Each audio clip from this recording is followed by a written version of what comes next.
Então, essa aula é a aula que a gente introduz, eu vou até colocar em tela cheia aqui, a gente introduz algumas noções de introdução à topologia, tá? Deixa eu colocar aqui maiorzinho para vocês. Então, é o seguinte, vamos passar aqui alguns conceitos, tá? Que, na verdade, são da semana passada. Hoje, a gente vai começar uma nova semana, vai ter mais conceitos para vocês. Então, assim, a minha preocupação é você saber definir e identificar os objetos quando eles satisfazem ou não aquelas propriedades. É o que realmente é mais relevante aqui no início, tá? Então, é só para começar aqui, né, para motivar, eu trouxe aqui essa figura que é a figura de um desenho antigo, né, de uma cidade que antigamente, no século XVIII, XIX, se chamava Königsberg, e agora se chama Kaliningrado, na Rússia.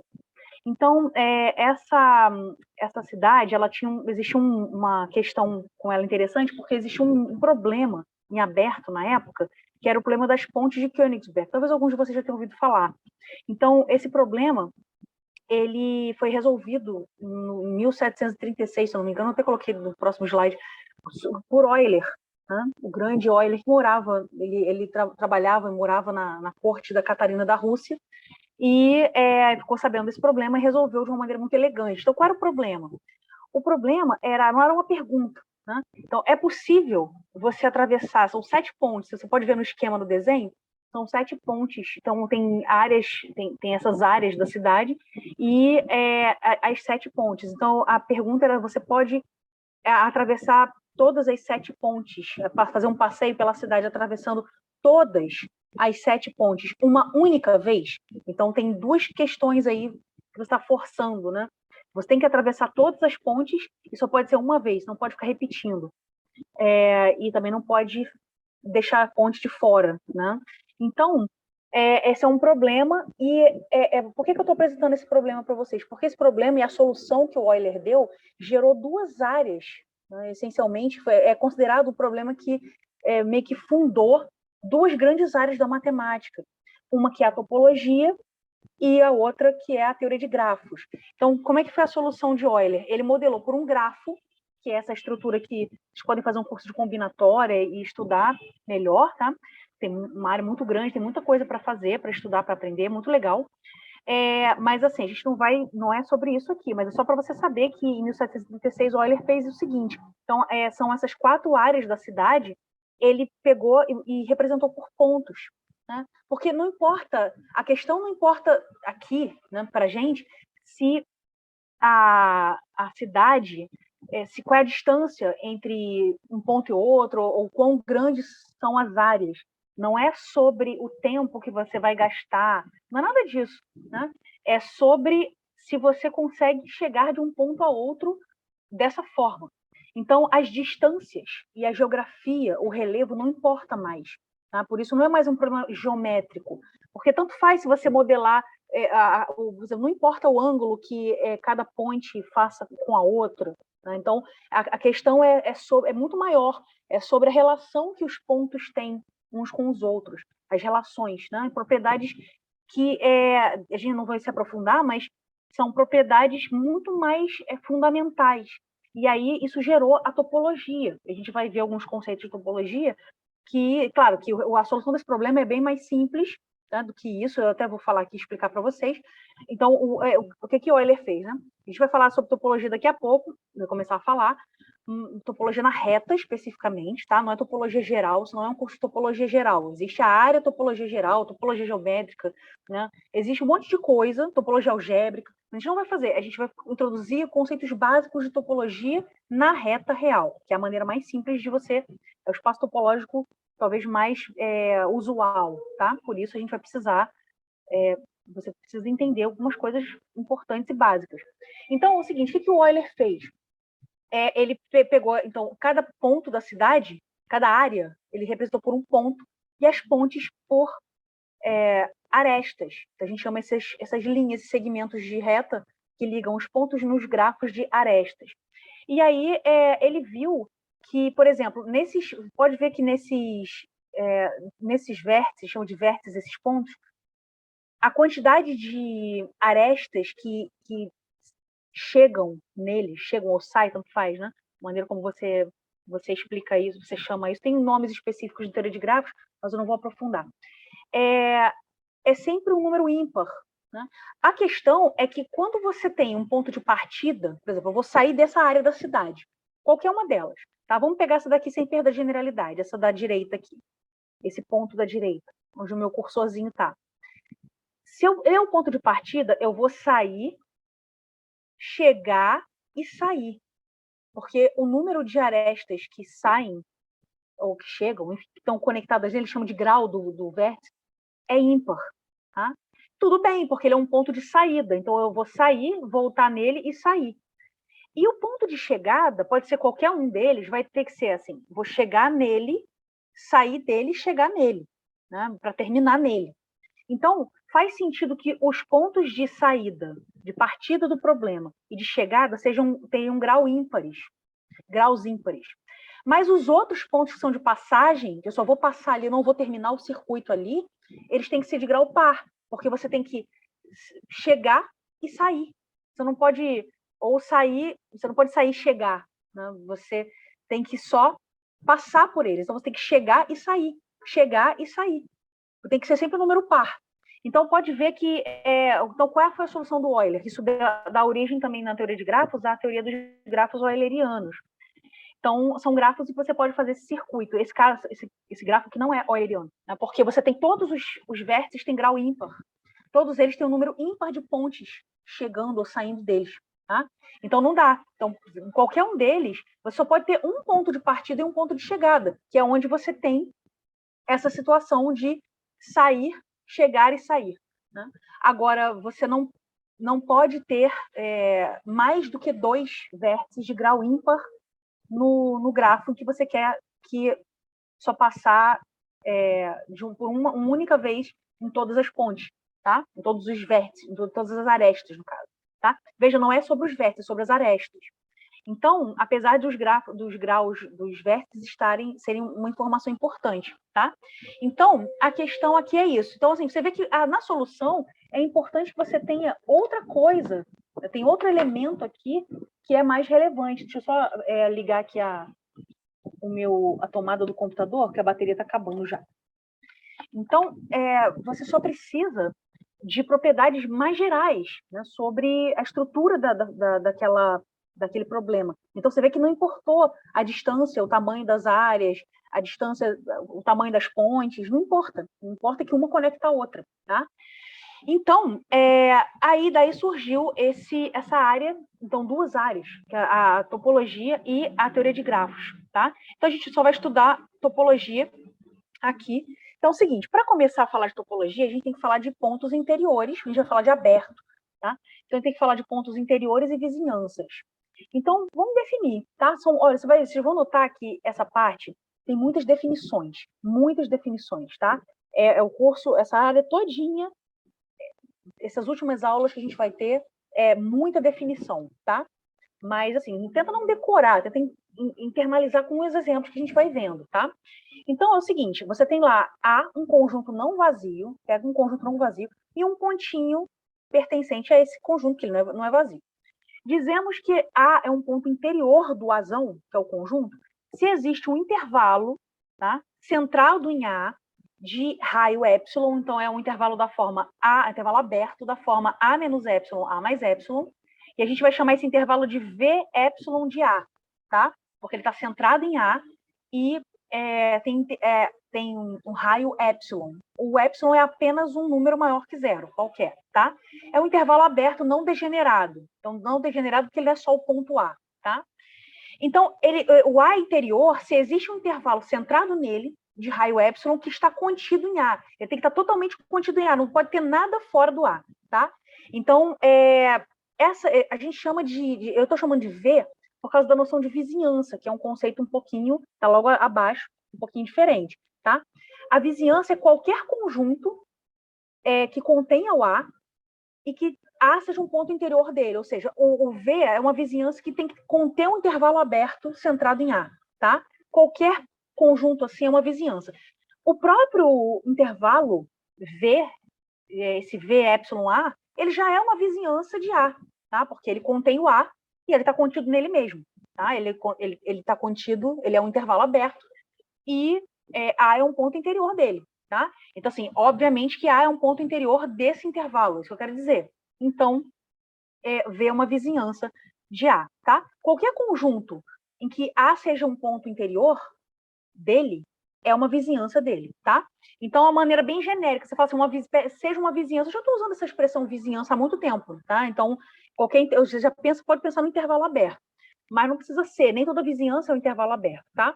Então, aqui a justificativa que eu pedi para você dar, eu estou dando, né?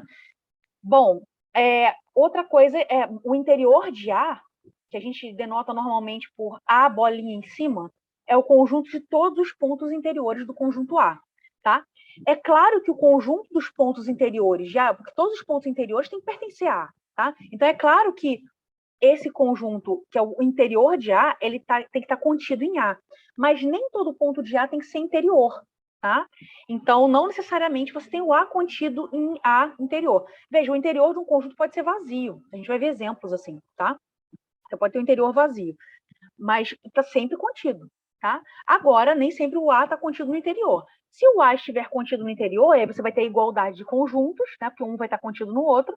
Você vai dizer que o conjunto é aberto ou ele é vazio, tá? Um conjunto vazio, ele é aberto e já é aberto por convenção, tá? A gente quer por vacuidade, mas enfim, eu não vou definir já assim, tá? Então o conjunto A é aberto se ele é vazio ou se todo ponto de A é interior, tá? E então assim, ele vai ser aberto sem somente ser, não sendo vazio, né? Claro, para todo A, aquele aberto não vazio, sem somente ser para todo A que você pegar, existe um epsilon maior que zero, tal que a distância entre y menos A ser menor que epsilon implica que o y pertence a A. Peraí, vamos detalhar um pouquinho isso aqui? Aí depois eu falo que esse intervalo é um conjunto aberto. Veja, é aberto no sentido de conjunto aberto, não é intervalo aberto, não. Eu sei que ele é um intervalo aberto, por definição. O intervalo é aberto se você tem, se ele é da forma todos os pontos x maiores do que um certo A e menores que um certo B, tá? Sem contar o A e o B. Então, isso é a definição de intervalo aberto. A noção que a gente está dando é mais ampla, é conjunto aberto, tá? Aberto no sentido topológico. Aí, claro, qualquer intervalo aberto é um conjunto aberto, mas nem todo conjunto aberto é um intervalo, tá? Então, vamos detalhar as coisas aqui, fazer uns esqueminhas. Eu vou entrar aqui no meu tablet, vamos desenhar aqui uns exemplos, eu vou sair um pouco dessa tela.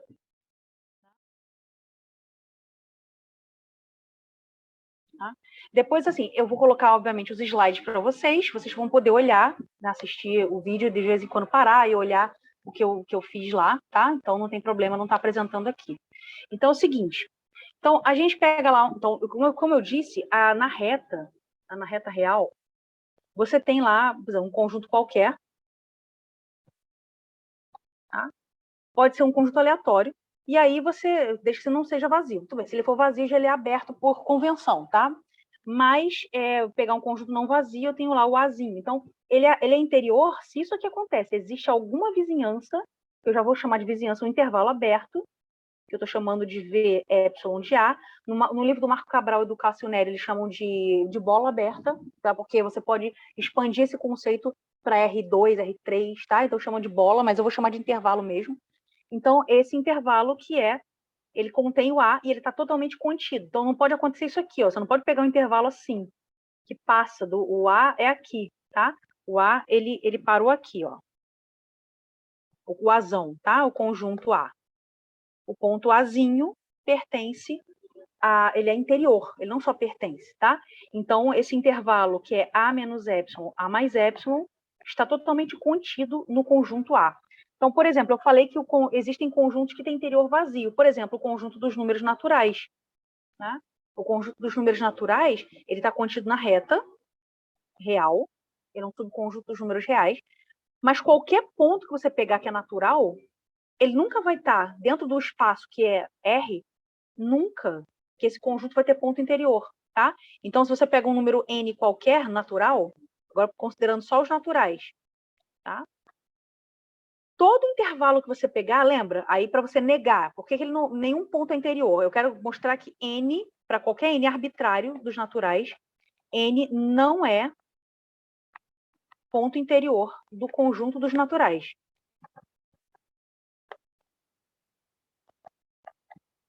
Por quê?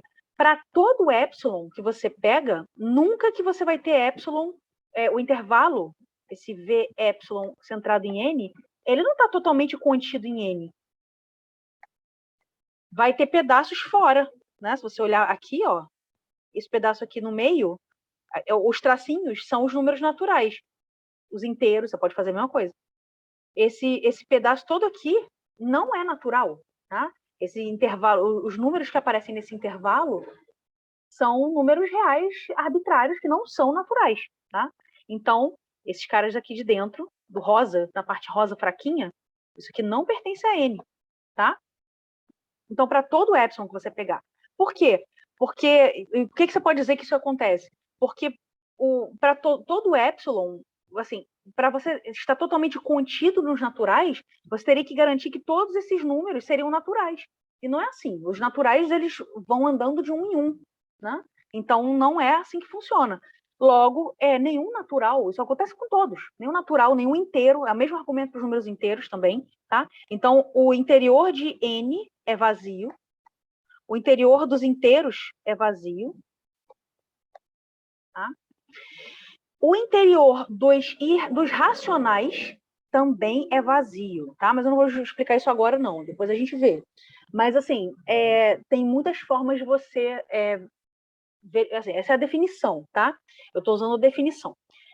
Bom, o que vai acontecer? Porque eu não vou falar dos racionais agora, nem dos irracionais, porque é interessante ver outro conceito que é o conjunto denso, que a gente não viu no início do curso. Poderia ter visto, mas a gente não viu, deixei para agora, tá? Então, assim, por enquanto, isso aqui basta. Então, esses caras aqui, esses dois conjuntos, têm interior vazio. Outro conjunto interessante, eu vou chamar de, sei lá, A mesmo, é o conjunto dos números da forma 1 sobre n. São os números da forma 1 sobre n. Esse conjunto também tem interior vazio. Ó, porque ele é assim, o primeiro cara está aqui, aí depois vem meio, depois 1/3, e por aí vai, tá? Então você vai ficando com os carinhas cada vez mais próximos de zero, sendo que o zero não pertence ao conjunto, mas mesmo que pertencesse. Porque se você pegar um 1 sobre n qualquer, o cara que está aqui na frente dele é maior que ele, né? Porque é uma sequência decrescente. Então, o cara que está do lado de cá é o 1 sobre n menos 1. E o cara que está do lado esquerdo, está mais perto dele, é 1 sobre n mais 1. Se você pegar um epsilon, tá? Por exemplo, quer dizer, na verdade, para todo epsilon que você pegar, não, precisa, não é um só não, né? O que eu estava fazendo aqui era outra coisa, desculpa. Estava pensando em outra coisa. Não é um epsilon, é para todo epsilon. Que você não tem um epsilon que você consiga que o intervalo esteja contido no conjunto, tá? Porque para todo epsilon que você pegar, todo epsilon, para todo epsilon maior que zero, você vai ter o seguinte, eu vou colocar com outra cor aqui, ó. Vou colocar aqui com amarelo. Pegar um intervalo qualquer. Vai ter elementos aqui da forma 1 sobre n. Mas vai ter outras coisas no meio. Entre 1 sobre n e 1 sobre... Entre esses dois caras aqui, né? Entre 1 sobre n e 1 sobre n menos 1, e 1 sobre n e 1 sobre n mais 1, tem uma infinidade de números reais. Então, nem todo mundo no intervalo pertence ao conjunto. Tá? E aí, eu não posso dizer que V epsilon e os caras são da forma 1 sobre n, eles não estão contidos no conjunto A, porque tem coisas aqui que não pertencem a A. Tá? Existem números reais, vou colocar aqui a justificativa, existem números reais, R, em qualquer desses intervalos, tais que eles não são da forma 1 sobre n. Então, ele não está, ou seja, R não pertence a A. Tá? então você não tem nenhum dos pontos desse conjunto é interior. Tá?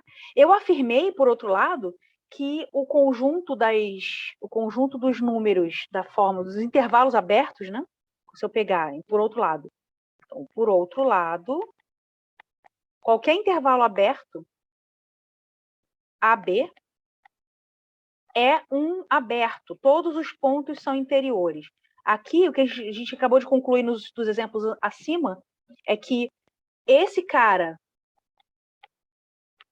o Z e aquele A, que é o dos 1 sobre N, nenhum deles é aberto. Não precisava, assim, foi bem extremo, porque nenhum deles era ponto interior. Nenhum dos pontos pertencentes a esses conjuntos são interiores. Tá? Mas poderia ser, se você tiver um ponto que não é interior, já não é aberto. Tá? Aqui foi extremo porque nenhum deles tem ponto interior nenhum. Então, aqui eles não são abertos. Ah, quando não é aberto é fechado? Não, fechado não é o oposto de aberto em topologia. Não é uma porta que se abre e fecha. Tá? É outra coisa. Aqui você vai ver que o fechado é outra definição. Tá? Então, assim, vamos mostrar que o intervalo aberto é um conjunto aberto no sentido topológico, que a gente está falando aqui. Então, vamos lá. Para mostrar que ele é um aberto, eu tenho que pegar um ponto qualquer, R, vou chamar de R, um intervalo, um ponto do intervalo AB. O que a gente vai fazer é mostrar que R é um ponto interior do intervalo. Tá? Então, vou fazer um desenho aqui para ficar mais claro. Ó. A, B é um intervalo aberto qualquer. Tá?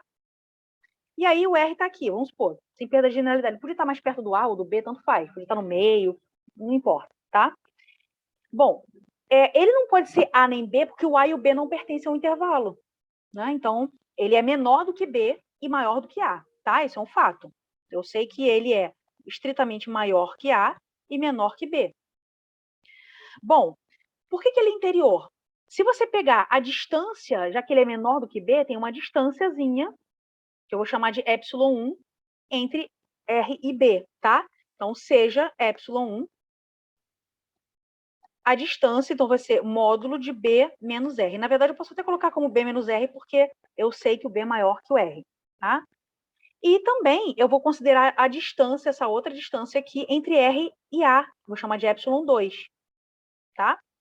Então, sejam ε1 essa distância e ε2 a distância entre R e A. Já vou deixar sem módulo mesmo, porque eu sei que o R é maior que o A, tá? Mas eu não sei, no meu desenho parece que o R está mais perto do B, mas tanto faz, tá? Poderia ser que o ε2 fosse menor que o ε1. Então, eu vou fazer o seguinte, eu vou escolher ε, vai ser o menor dos dois, tá? Porque aí numa situação real, aqui é uma situação hipotética, numa situação real, um dos dois vai ser, ou eles vão ser iguais, ou um vai ser menor que o outro. Você vai pegar o menor, tá?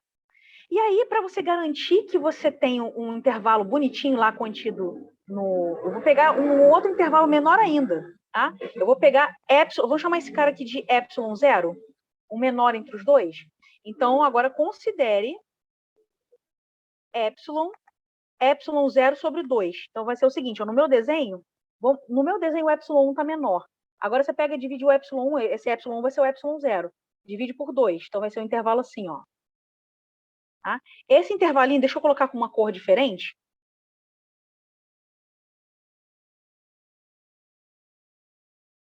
Esse intervalinho aqui, ó, rosinha, é a minha vizinhança V, epsilon, centrada em R.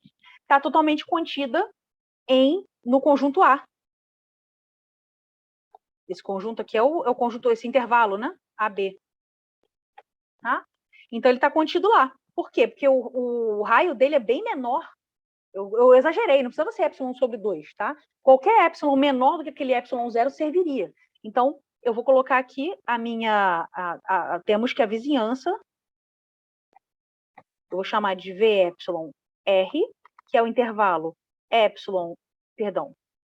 o intervalo R menos epsilon, R mais epsilon, isso está totalmente contido no conjunto A, que é aquele intervalo AB. Tá? Pronto, porque o epsilon é menor do que a menor entre as distâncias entre o R e o A ou B. Tá? Então, por isso, o intervalo aberto é um conjunto aberto no sentido topológico. Por quê? Porque isso vale, esse argumento que eu dei aqui, vale para todos os números reais do intervalo, tá? Como o R é arbitrário, isso vale para todos, então A é aberto. Todo intervalo aberto é aberto, tá? É isso. Muito bem. Então, foi isso que a gente avisou aqui, a gente trabalhou aqui nesse último slide, tá? Vou tentar voltar aqui para os meus slides para você.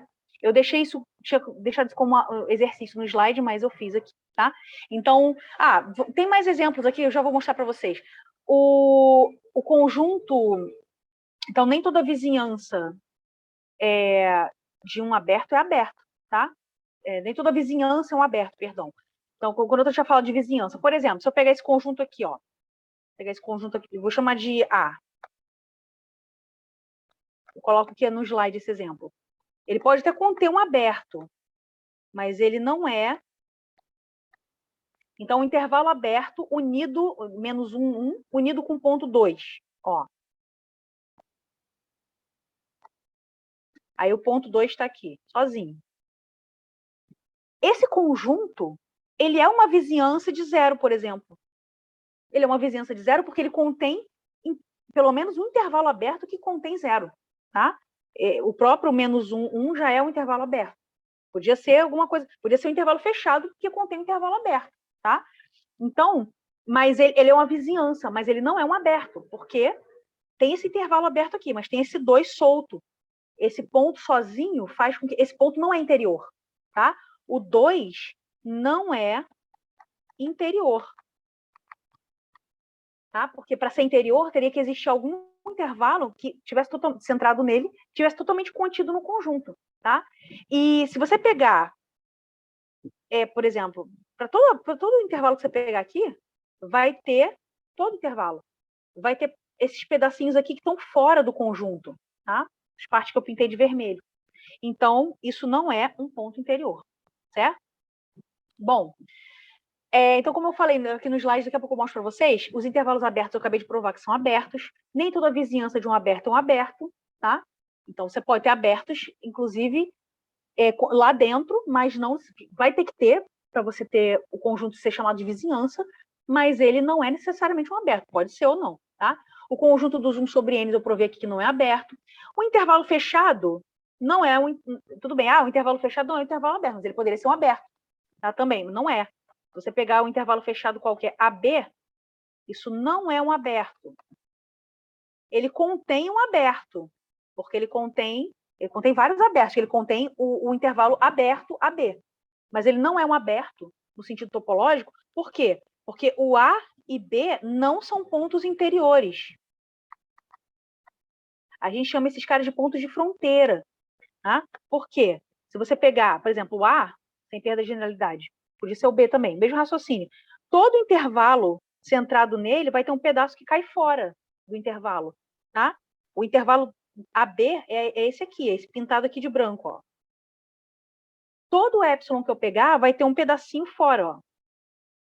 Números menores que A. Tá? Números que estão antes de A. Então, para todo epsilon maior que zero, você vai ter que a vizinhança não está totalmente contida no conjunto fechado, no conjunto intervalo fechado AB, tá? Fechado em A, fechado em B. Depois, daqui a pouco, a gente vai ver que o intervalo fechado é um conjunto fechado. Veja bem, nem todo conjunto, eu falei que nem todo conjunto aberto tem que ser um intervalo aberto, tá? Os intervalos abertos eles vão servir como se fossem os tijolinhos dos abertos, na topologia da reta, tá? Mas eles constroem os abertos. Isso não é óbvio, não, tá? Mas ele não necessariamente todo aberto é um intervalo aberto. Então, por exemplo, a gente vai ver daqui a pouco que se eu pegar a união de dois abertos, exemplo, se eu pegar um aberto aqui, outro aberto aqui, isso não é um intervalo, tá? Esse cara aqui é um intervalo, esse outro é um intervalo. Então, A, B, C, D. Se o C for maior que o B, então essa união, isso aqui é um aberto, a gente vai ver que é, mas não é um intervalo aberto.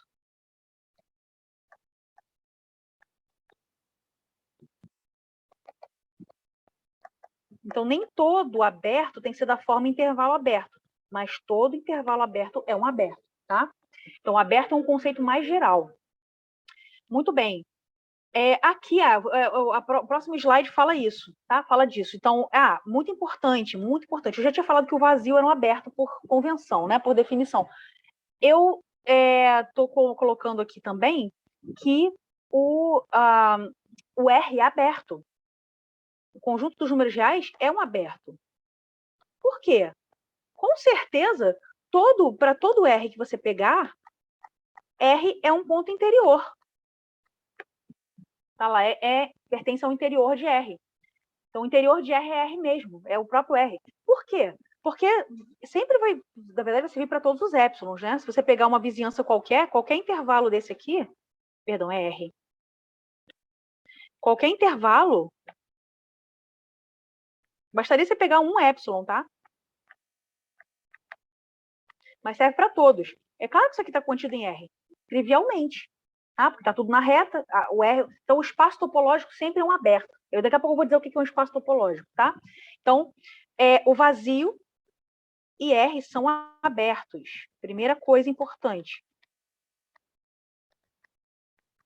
Tá? A união arbitrária de abertos é um conjunto aberto. Então, se eu pegar uma família qualquer de abertos, tá? Uma família de abertos, chama de F, essa família pode ser enumerável ou não, tá? O que eu quero dizer é que você pode ter uma quantidade não enumerável de abertos, tá? Aqui, opa, e eles podem por si ser enumeráveis ou não, não importa, tá? Então, lambda é um índice qualquer. Aqui é um conjunto de índices. Esse conjunto pode ser dos números reais, pode ser números naturais, pode ser números inteiros, enfim, os índices que você quiser, tá? Se você pegar, então, uma família dessa qualquer e eles forem abertos, então, a união deles com todos os lambdas, pega todos os índices, todos os lambdas, eu poderia ter colocado AI, a J, a N, é só que eu não queria induzir que necessariamente o conjunto de índices é natural, tá? Então, a união deles tem que ser um conjunto aberto também. Tá? E a interseção finita deles, você tem que pega lá, A1, A2, AN, tá? A interseção finita deles, então se esses caras são abertos na reta, então a interseção deles, perdão, é K, a interseção finita deles é um aberto, tá? Eu não vou provar isso nesse vídeo, porque senão vai ficar muito longo. A gente pode ver isso se vocês quiserem na sexta-feira, mas eu recomendo que vocês leiam a demonstração que aparece lá no livro do Marco Cabral, Educatio Neri, tá? Naquelas páginas que eu indiquei semana passada. Não é difícil, é um argumento bem tranquilo, tá? Mas você consegue ver. Então, mas o que eu queria aqui é chamar a atenção para o seguinte: esse fenômeno que acontece nos números reais não é só nos números reais, tá? Então, se você pegar um conjunto qualquer, X, uma família de conjuntos onde X está nessa família. Aqui, ó, a família, os elementos da família é um conjuntão de conjuntos, tá? Quando eu chamo família, é conjunto de conjuntos. Então, o X é um elemento desse conjunto, mas ele é um conjunto. Então, se esse cara tá lá, o vazio vai estar lá, tá? O vazio está lá.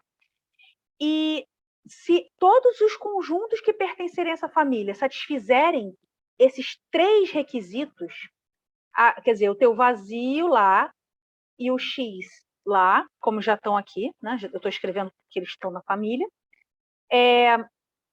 A união de abertos dessa família é aberto, quer dizer, a união satisfaz a mesma propriedade, e a interseção também, você diz que aquela coleção forma uma topologia em X, tá? No conjunto X. Então, no nosso caso, a gente está estudando uma topologia em R, a topologia de abertos da reta, tá? Que são de intervalos da reta. A gente chama de topologia usual dos números reais. Aqui eles têm diversos tipos de topologia. A gente não vai estudar essas coisas, porque a topologia é geral, tá? Mas existem diversos tipos de topologia. E o X, que no caso é o R, passa a ser um espaço topológico. Veja que a gente não está considerando distâncias. As distâncias aqui, no caso, até considera um pouco, porque na hora que eu fui demonstrar, por exemplo, que o intervalo aberto era aberto, eu precisei considerar a possibilidade de distâncias serem diferentes, tá? Mas eu não estou medindo, não é a medição, a grandeza, a distância que importa aqui, tá? São essas relações. Então, essas relações aqui fazem com que esse espaço tenha propriedades específicas. E a gente chama isso de espaço topológico, tá? Então, o R é um espaço topológico, ele é diversas coisas, ele é um espaço vetorial, vocês estudam em álgebra linear, mas aqui ele é um espaço topológico, tá? Então, porque ele satisfaz essas três propriedades, o vazio e ele próprio são abertos, qualquer união de abertos é um aberto e qualquer interseção finita de abertos é um aberto. Por que que você não tem? Você já falou é finita. Por que que eu não posso dizer que é arbitrária? Por que que não funciona o que funcionou no segundo item? Porque nem toda interseção de abertos é um aberto.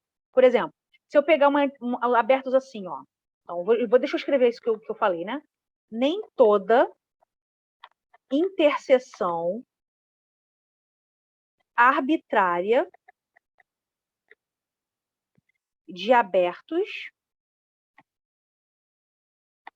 é aberto, tá? Nem toda interseção arbitrária de abertos é aberta. Por quê? Então, vamos lá.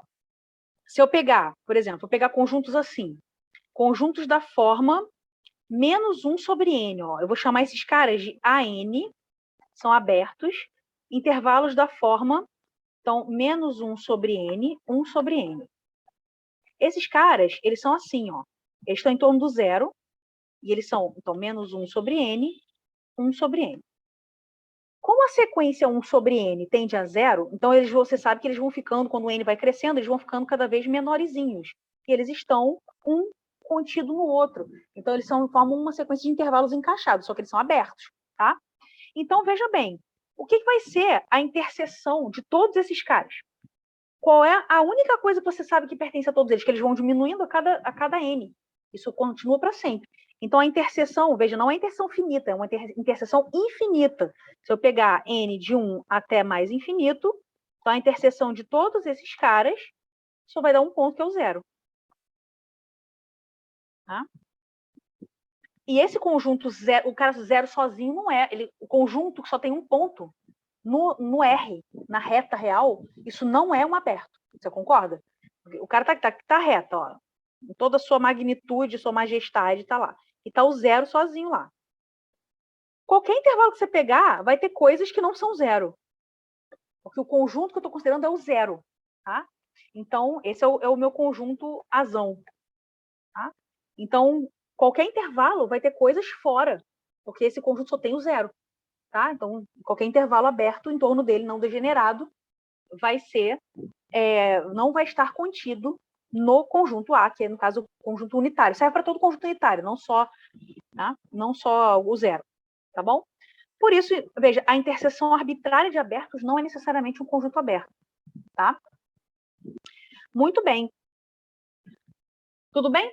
Então, é o seguinte, eu estava olhando isso aqui, tá? Então, eu estou transferindo aqui para o meu tablet. Deixa eu tentar voltar aqui para o meu computador, que eu quero mostrar para vocês algumas coisas. Se bem que eu estou achando que eu não vou conseguir terminar essa aula, fazer esse vídeo vai ficar muito grande. Eu acho que eu vou ter que continuar essa aula na sexta-feira, tá? A aula que eu daria sexta-feira passada não caberia, talvez, na sexta-feira, porque tem muito conteúdo, tem muita definição, e eu quero que vocês tenham tempo de digerir todos os exemplos, tá? Então, vamos lá. Deixa eu tentar reivindicar o anfitriã aqui de novo. Não sei se eu vou conseguir. Deixa eu ver. Porque aqui ele gera uns negócios. Eu não estou conseguindo. Não está aparecendo a opção de retornar. Eu quero. Não estou conseguindo. Bom, vou continuar no meu tablet então, tá? Eu vou só falar as definições, eu vou escrever aqui. Depois vocês olham aí quando eu passar, colocar os slides para vocês, aí vocês olhem os slides, tá bom? Então, e olhem a gravação também. Bom, então vamos continuar aqui. E aí, qual é o próximo conceito? Então, para a gente chegar no conjunto fechado, que não é, eu falei agora há pouco que não era o oposto de aberto. O conjunto pode ser aberto, pode ser fechado, pode não ser nem aberto nem fechado, e pode ser as duas coisas, tá? Então é o seguinte, aqui eu estou definindo o que é um ponto aderente, a gente já viu isso, mas eu vou repetir, e o fecho, tá? Então pega lá um conjunto agora, um conjunto F, vou colocar aqui na reta um conjunto F, qualquer, tá? Vou colocar assim com chave, porque eu não sei o que ele é, tá? É só um conjunto, não sei se ele é aberto, o que ele é. E aí eu tenho o seguinte, pega um X pertencente aos reais. X é um ponto de aderência ou valor de aderência de F se existe uma sequência de pontos do F que converge para X, tá? Então, em geral, todos os pontos, se você pegar um conjunto não vazio qualquer, todos os pontos dele, vou chamar de Y, né? Senão vai ficar estranho.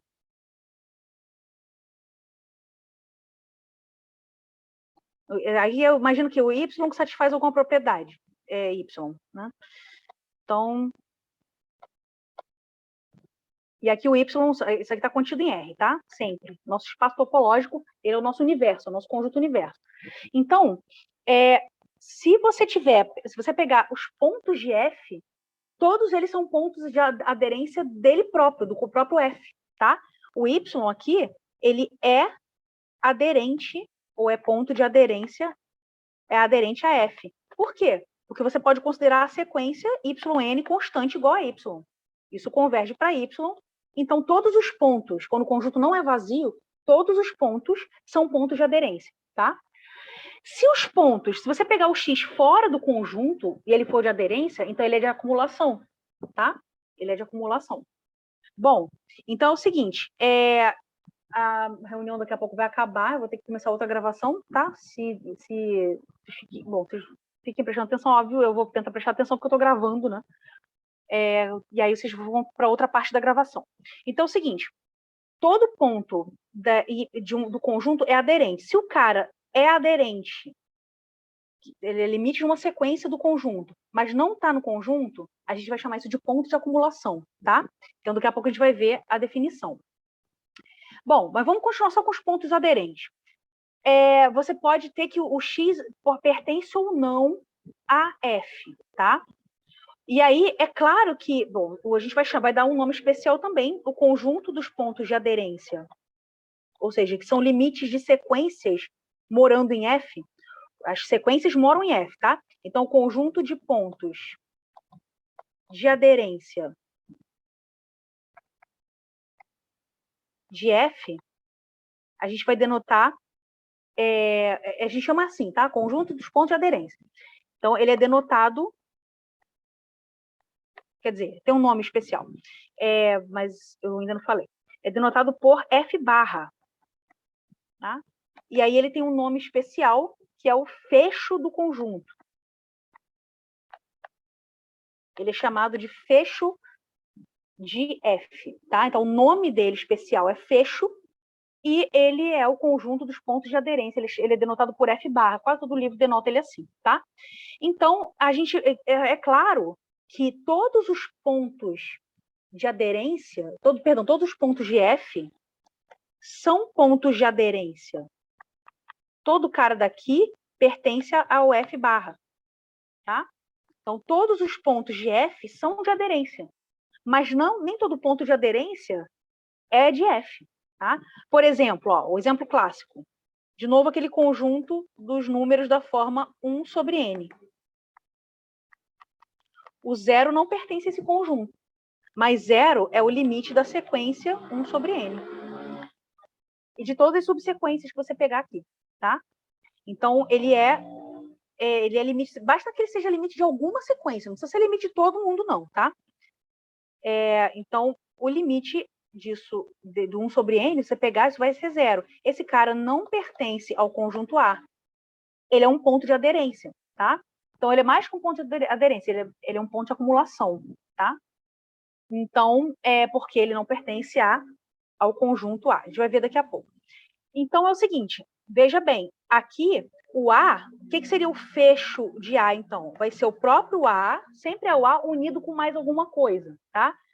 Unido, poderia ser o próprio A, mas é sempre, quase sempre, quando não é ele somente, tem mais alguma coisa. Então, esse mais alguma coisa aqui é o número 0. É a única coisa que está faltando, tá? Por quê? Porque, em particular, os elementos desse conjunto, eles são elementos, imagem de uma sequência, que é da sequência 1 sobre N. E todas as subsequências, como ela é uma sequência decrescente, uma subsequência monótona, decrescente, limitada, todas as subsequências convergem para o mesmo lugar, tá? Porque ela converge. Então, todas as subsequências vão convergir para o mesmo lugar, tá? A gente viu isso em sequências. Então, o fecho desse conjunto vai ser isso aqui, ó, tá? Então, nem sempre o fecho é igual ao conjunto. Quando o fecho é igual ao conjunto, então, se você tiver que o fecho, que a questão é se o fecho está contido no conjunto. Quando dá igual, ou seja, que o fecho está contido no conjunto, então a gente diz que o conjunto F é fechado. Ou seja, a definição do conjunto fechado é um conjunto que possui todos os seus pontos de aderência, tá? Então, F é fechado, porque ele é igual ao seu fecho, né? Então, ele contém os seus pontos de aderência.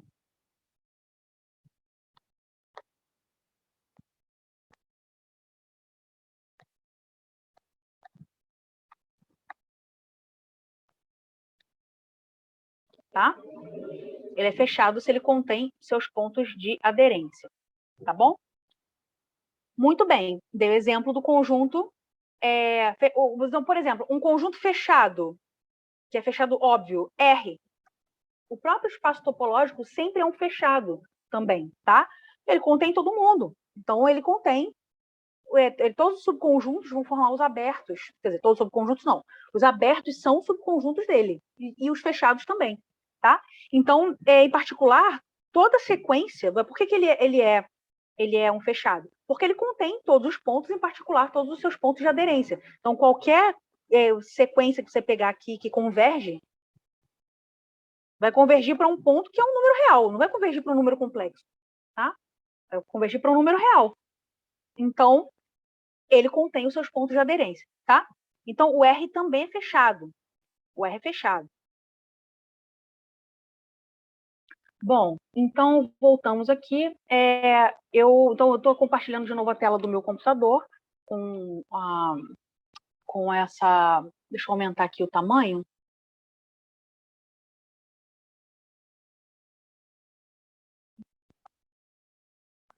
Então, é o seguinte. Eu estou mostrando aqui de novo para vocês que é o texto, né? Então, para ficar mais organizado. Então, como eu falei, o conjunto é fechado se ele contém seus pontos de aderência. E o R é fechado. Esse conjunto aqui, ó, que não é um intervalo aberto nem fechado, ele realmente não é um conjunto nem aberto nem fechado. Tá? Ele não é aberto porque vai ter aquela situação se você pega qualquer intervalo de raio epsilon em torno dele, vai ter um pedaço fora do conjunto 0, 1. E ele não é fechado porque ele não contém todos os seus pontos de aderência. Por exemplo, o 0 é um ponto de aderência, porque você pode pegar uma sequência, tipo a sequência 1 sobre N, que converge para 0, mas o 0 não pertence ao conjunto.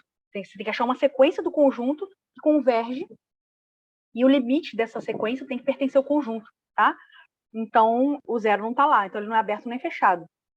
Agora, para facilitar a nossa vida, para a gente não ficar usando a definição toda hora, tem esse teorema que foi até... Opa, peraí. Esse teorema que é super importante. Ai, já voltei aqui, sem querer. Deixa eu... Ok. Esse teorema é super importante, ainda foi bom até voltar aqui, sair do tablet, porque eu quero que vocês leiam junto comigo. Essa demonstração está no livro do Marco Cabral, todos os livros têm, tá? Uma das coisas mais importantes. Tem livros que definem fechados direto como complementar de aberto. E aí prova que ele contém seus pontos de aderência, aquela coisa toda. É mais difícil. Então, aqui é mais fácil, tá? Eu defini o fechado como um conjunto que é igual ao seu fecho, e o aberto, que é igual ao seu interior, tá? Agora a gente vai juntar as duas coisas, e aí é o seguinte, é muito legal, é muito útil esse... Aqui tá errado, tá? Na proposição, é o conjunto A contido em R, tá? Pertencente a R, não. Não é pertencente. Pertencente é elemento, tá? Então, o conjunto está contido em R, ele é aberto se e somente se seu complementar, que é R menos A, né? Lembra do complementar que a gente estudou em Fundamentos 3? Então, que se isso é fechado, tá? E vice-versa. Então, se o conjunto é fechado, então é aberto. É aberto, então é fechado. É o complementar, tá? Se o conjunto A é aberto, então o conjunto complementar é fechado. Se o complementar é fechado, o A é aberto. Veja que o A é o complementar do complementar, tá? Então é sempre assim, você vai e volta, vai e volta. Beleza? Vamos provar. Como é C somente C, é uma equivalência, a gente tem que provar que se o A for aberto, então o seu complementar é fechado, e depois a recíproca. Se o complementar, se um conjunto F é fechado, o seu complementar é aberto, tá? Então, vamos lá. Você está vendo aí. Então, seja A um aberto, a famosa ida, né? A é aberto, e suponha que eu vou chamar de AC, A elevado a C, vou chamar de, para não confundir, a gente chamava em complementos 1 de A barra, o complementar. Eu vou chamar de AC agora, tá? Para não confundir com fecho. Então, AC, que é o complementar, vou chamar de F, tá? Já de propósito. Vamos mostrar que F é fechado. Ou seja, que se X é um ponto de aderência de F, então X pertence a F, ou seja, F contém seus pontos de aderência, tá? X é qualquer. Então, suponhamos por absurdo que exista uma sequência XNF que converge para um X que não pertence a F. Ou seja, eu estou supondo que o X é de aderência, é algum ponto de aderência de F que não pertence a F, por absurdo, tá? Bom, se ele não pertence a F, ele está no complementar de F, que é o A. Mas o A é aberto, tá? Então, existe uma vizinhança aberta, aquele intervalinho lá, centrado em X, com raio epsilon contido em A. Como a sequência xn converge para X, para ele suficientemente grande, o xn vai ter que cair dentro do A. Você concorda? Ele tem que se aproximar do X. Ele tem que ficar pertinho do X, arbitrariamente perto. Ou seja, para ele suficientemente grande, você vai ter xn, todos os xn's, a partir de um certo ponto, caindo no A. Mas é absurdo, porque os xn's pertencem a F. E A e F, a interseção é vazia, porque um é complementar do outro. Tá? Olha a teoria de conjuntos aí. Então, absurdo.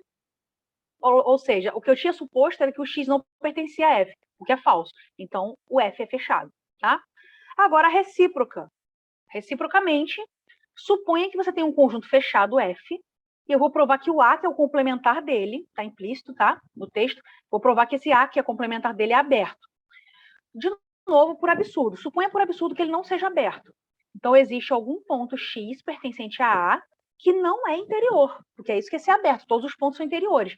Para ele não ser aberto é porque existe algum ponto que não é interior.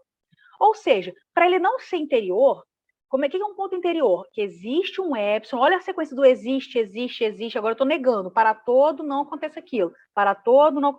Então, para todo epsilon maior que zero, a vizinhança Vx é aquele intervalinho centrado em x que tem raio epsilon, eu tenho que ele, já que o x não é interior, então para todo epsilon essa vizinhança nunca está contida em A.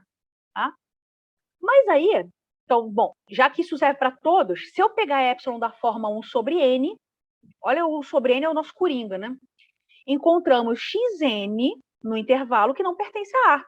Tá? Porque ele não está contido em A, a vizinhança não está contida em A, então eu vou encontrar algum x, que eu já estou colocando o índice para você associar com 1 sobre n, para todo epsilon, então isso vale para todo epsilon. Eu escolhi epsilon da forma 1 sobre n, que vai servir para ele também. Então, se o epsilon for da forma 1 sobre n, você sempre vai encontrar um xn que não pertence a A. Se ele não pertence a A, ele está no complementar, que é o F. Tá? Então, os xn's vão formar uma sequência em F. Veja bem que essa vizinhança é dessa forma aqui, ó. O intervalo, ele tem raio 1 sobre n e está centrado em x. Então, ele é x menos 1 sobre n, x mais 1 sobre n.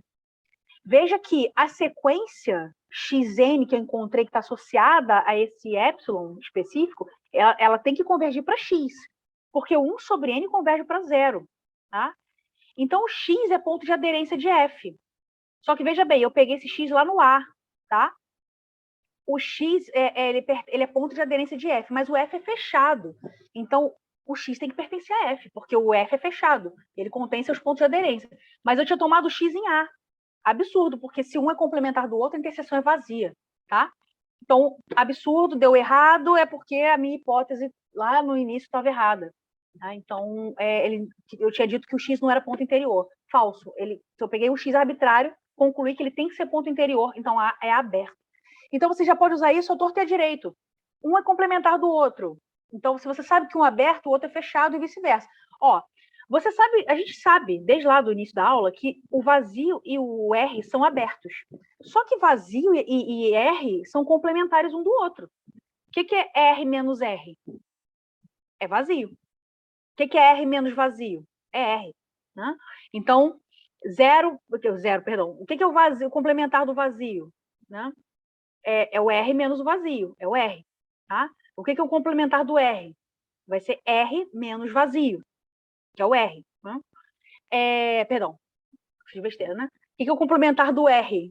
O complementar do R vai ser sempre o conjunto R, que é o espaço topológico todo, ou o conjunto todo, menos o R. Então vai ser vazio, tá? Falei besteira antes. Então, um é complementar do outro.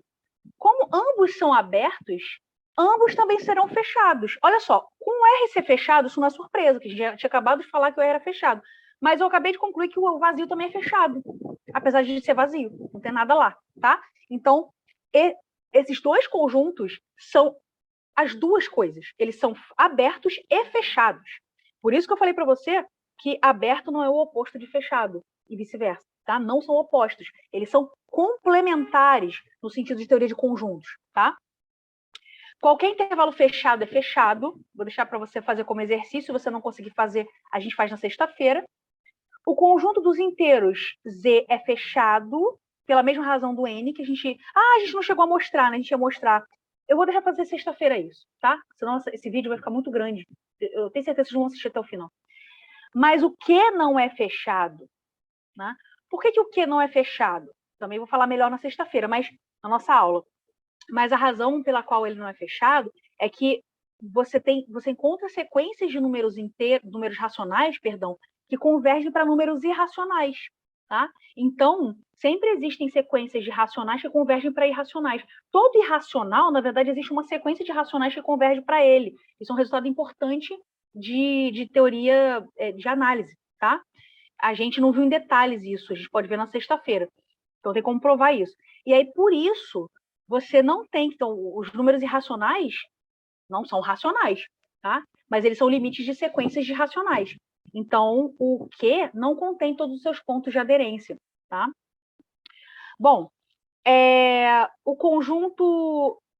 as sequências convergentes dos inteiros, elas têm que ser constantes. Por isso que, assim como nos naturais, tá? Pensa aí um pouquinho que você vai ver. Dá para você provar como exercício. Esse aqui que é mais difícil porque precisa de um outro resultado que eu não provei ainda. O conjunto, a gente mostrou agora há pouco, esse conjunto dos 1 sobre n não é fechado. E eu deixei para você também fazer como exercício, pensar até sexta-feira. Dado qualquer conjunto F, o fecho é fechado, tá? Você vai provar isso. Bom, propriedades dos fechados. O vazio e o R são fechados, como a gente já viu. A união finita de fechados agora é o contrário. Agora realmente vai ser o oposto do que a gente tinha naquelas propriedades dos abertos. Lembra? A união arbitrária de abertos era aberta. Aqui a união finita de fechados é fechado. Tá? A interseção arbitrária de fechados é um conjunto fechado. Como é que você demonstra isso? Basta você aplicar as leis de De Morgan. Aquelas leis de De Morgan que o complementar da união é a interseção dos complementares e o complementar da interseção é a união dos complementares, tá? Então, é uma lei de teoria dos conjuntos, lá que a gente viu em Fundamentos 3. E aí você aplica isso lá naquela propriedade dos abertos lá de cima, que você chega nisso aí, tá? Então, é só você aplicar esse teorema, que a gente provou agora há pouco, e a propriedade dos abertos lá de cima, do espaço topológico, tá bom? Então, eu vou fazer o seguinte, eu ia falar de pontos de acumulação agora, mas eu não vou continuar, porque esse vídeo já vai ficar muito grande, e eu acho que a gente precisa detalhar mais alguns exemplos. Tem essas coisas para provar e tal na sexta-feira que vem, tá? Então é isso. Mas dá para vocês fazerem a tarefa normal, tá? Então, assim, Qualquer coisa vocês me escrevam, eu vou parar por aqui e a gente continua. Não tem muito mais coisa, não. Tem pontos de acumulação e que eu queria falar. Ponto de acumulação, ponto de aderência que não pertence ao conjunto, tá? É só isso. Aí a gente fala de mais exemplos, assim. Então é só para fechar aqui. Ponto de acumulação, a gente diz que não é ponto de acumulação, ele é ponto isolado, tá? Mas eu queria ver essas coisas com vocês com exemplos ao vivo, tá bom? Então eu vou fechar esse vídeo aqui e vou deixar para a gente fazer na nossa aula de sexta-feira, que vai ter com certeza, tá? Então é isso. Espero que vocês estudem bastante aí, porque tem muito conteúdo e leiam com muita atenção, de forma crítica, tá? Que é importante.